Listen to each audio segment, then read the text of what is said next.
வாங்கோ வாங்கோ வாங்கோ சூரரை போட்டு விட்டுட்டாங்க. நான் சொல்லிட்டேன். சார் நான் அதர் லாங்குவேஜ் என்ன நான் சக்ஸஸ்ஃபுல்லாக ட்ராவல் அதுதான் பண்ணேன். அது எப்பயுமே மானித்தேனே பொன்மானி போட்டுக்கிறதானே விடுங்க. அனைவருக்கும் வணக்கம்.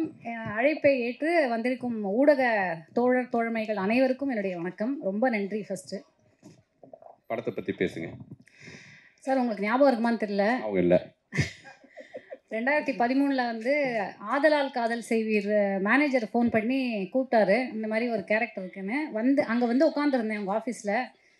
வலசரவாக்கம்ல இருந்தது அப்போ. ஆமாம். நீங்கள் வந்தீங்க அப்படியே யோசிச்சிட்டே ஆஸ் யூஷுவல் உங்கள் பாணியில் வந்தீங்க. வந்துட்டு என்கிட்ட முதலையே அசிஸ்டன்ட் டைரக்டர் சொன்னார், என்ன கேரக்டருங்கன்னு கேட்டேன். துளசி மேம் கேரக்டர் ஆக்சுவலாக. தெரிச்சு ஓடிட்டீங்க. இல்லை நான் அதான் உங்கள்கிட்ட சொன்னேன், சார் நான் மதர் கேரக்டர் பண்ணுறதில்ல, ஓகே பாய் அப்படின்னு போயிட்டீங்க. அதுக்கு மேலே பேசுறதுக்கு என்ன இருக்குது? அதுக்கப்புறம் 2020 கோவிட் டைமில் என்னடா பேங்க் பேலன்ஸை பார்த்துட்டே இருந்தேன், என்ன ஒன்றுமே வரலையே அப்படின்னு. கடைசியில் பார்த்தா ஈஸ்வரன் கூப்பிட்டு, உங்களுக்கு அது ஞாபகம் இல்லைன்னு எனக்கு ஞாபகம் இல்லாதெல்லாம் கூப்பிட்டீங்கன்னு நினைக்கிறேன். சத்தியமாக அதில் ஒரு செம்மையான கேரக்டர் கொடுத்தீங்க. ஐ திங்க் அப்புறம் வந்து ஆஸ் யூஷுவல் எல்லாரும் மாதிரியும் நானும் வந்து உங்களுடைய கம்பெனி ஆர்டிஸ்ட் ஆகிட்டேன்னு நினைக்கிறேன். இந்த படத்துக்கும் எனக்கு கால் பண்ணி ஒரு சுசீந்திரன் சார் அப்படின்னாங்க. ஓகே நான் வந்துடுறேன், டேட் மட்டும் சொல்லுங்க. கேட்டுக்கப்பா அம்மா கேட்டு பண்ணுவாங்களான்னு ஞாபகம் இல்லை அப்படின்னு நினைக்கிறேன். மீனாட்சி அவங்களுக்கு வந்து நான் அம்மாவாக பண்ணியிருக்கேன். ஸோ பிரபு சார் காம்பினேஷனில் கோபிநாத் அவர்களுடைய அண்ணன், அந்த நாங்கள் 2 பேரும் அப்பா அம்மாவாக பண்ணியிருக்கோம். ரொம்ப சூப்பரான விஷயம் சார். என்னென்னா எனக்கு வந்து சாரோடைய நடிக்கிறது வந்து யூனிட்டே ரொம்ப இனிமையாக இருக்கும். நான் உங்ககிட்ட ஒரு கேள்வி கேட்கணும் சார். 6:30 மணிக்கு எதுக்கு சார் ஃபர்ஸ்ட் ஷாட் வைக்கிறீங்க? அந்த சன் லைட் இருக்குதுங்களே, அந்த சன் லைட்டில் உங்களை அழகாக காமிக்கிறதுக்காகத்தான் நானும் கேமராமேனு கஷ்டப்படுறோம். இல்லை உண்மையிலுமே கேமராமேன் சரியும் நான் சொல்லணும். ஏன்னா இன்றைக்கி சார் நல்லா பாருங்கள், நான் மேக்கப் போடாமல் வந்திருக்கேன், வெறும் பவுடர் பேட் மட்டும். ஏன்னா போட்டு எனிவே ஒன்றும் பிரயோஜனமே கிடையாது, அழிச்சு விட்ருவார். அதனால் அவர் வந்து ரொம்ப நேச்சுரலாக தான் நான் எல்லாருமே நாங்கள் பண்ணியிருக்கோம். சுசி சாரோட வந்து ரொம்ப இனிமையான அனுபவம். இதுலேருந்தே தெரியும் அவர் வந்து ரொம்ப எஃபர்ட்லெஸ்ஸாக இருந்தது சார் உங்கள் கூட ஒர்க் பண்ணுறது. அந்த கதையை வந்து நீங்கள் சொல்கிற விதம் அதுலேயே நமக்கு வந்து உள்வாங்கிடுவோம்.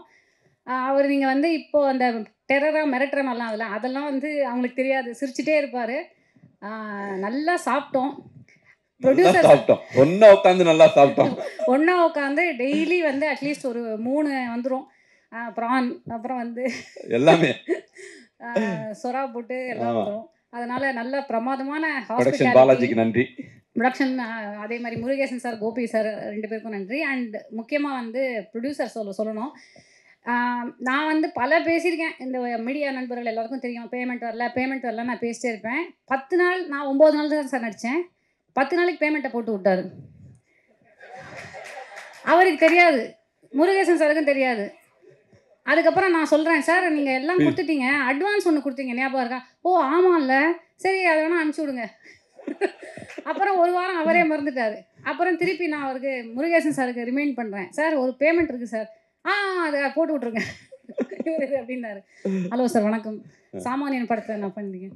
அப்புறம் ஹீரோ வந்து ஃபஸ்ட்டு ஒரே ஒரு சீனோட அவரோட நடிக்கும்போது எனக்கு கொஞ்சம் அவர்கிட்ட ஒரு நர்வஸ்னஸ்ஸாக அவர் இருக்காரோ அப்படின்னு நினச்சேன். அப்புறம் தான் தெரிஞ்சது அவர் கொஞ்சம் ஷை டைப்பு, அதுதான்.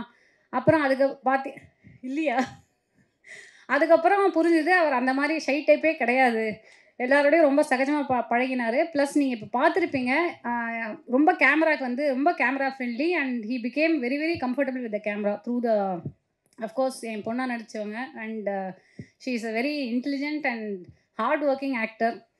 உண்மையாக 2K கிட் அப்படிங்கிறதுக்கு அவங்க தான் இது. அவங்களோட எய்ம் என்ன அப்படின்னு நாங்கள் கேட்டோம். சார் தான் கேட்பார், என்னம்மா ஓகே மேலும் மேலும் நீங்கள் வளரணும், ஓகே அதை சொல்லவே தான்.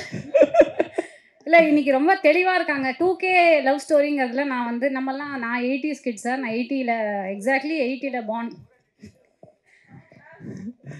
நம்மெல்லாம் வந்து க்ரீட்டிங் கார்டெலாம் கொடுத்து அந்த மாதிரி தான் லவ் பண்ணியிருப்போம். அப்புறம் நம்ம வந்து ஃபோன் பண்ணால் அந்த சைடில் வந்து அவங்க அம்மா அப்பா யாராவது எடுத்துருவாங்க, அது அந்த மாதிரிலாம் நம்ம வந்து பண்ணியிருக்கோம். இப்போ வந்து பார்த்திங்கன்னா எல்லாம் தெளிவாக இருக்காங்க. வீட்டுக்கே கூட்டின்னு வந்து இவங்க தான் என்னோட கேர்ள் ஃப்ரெண்ட், இவங்க தான் பாய் ஃப்ரெண்ட். வீட்டுக்கே கூட்டிகிட்டு வந்து பாஸ் விட்டுன்னு நான் பதட்டமாயிட்டேன். இல்லை அதுக்கு வேற மாதிரி போகிறாங்க. இல்லை அது வந்து அவங்களுடைய தெளிவை வந்து காட்டுது ஒரு வகையில். என்னன்னா இதை நம்ம ஜட்ஜ் பண்ணவே இல்லைன்னா, நான் என்ன சொல்கிறேன்னா அவங்க வந்து they know what to do what not to do. அவங்க வந்து அவங்களோட லைஃப்பை ப்ராக்டிக்கலாக பீஸ்ஃபுல்லாக இருக்கிறதுக்கு என்ன பண்ணணுமோ அதில் தெளிவாக இருக்காங்க அப்படின்னு நான் நினைக்கிறேன். அந்த தெளிவு என்னோட ஜென்ரேஷனில் இல்லை, அதுவும் வெரி வெரி சேட்.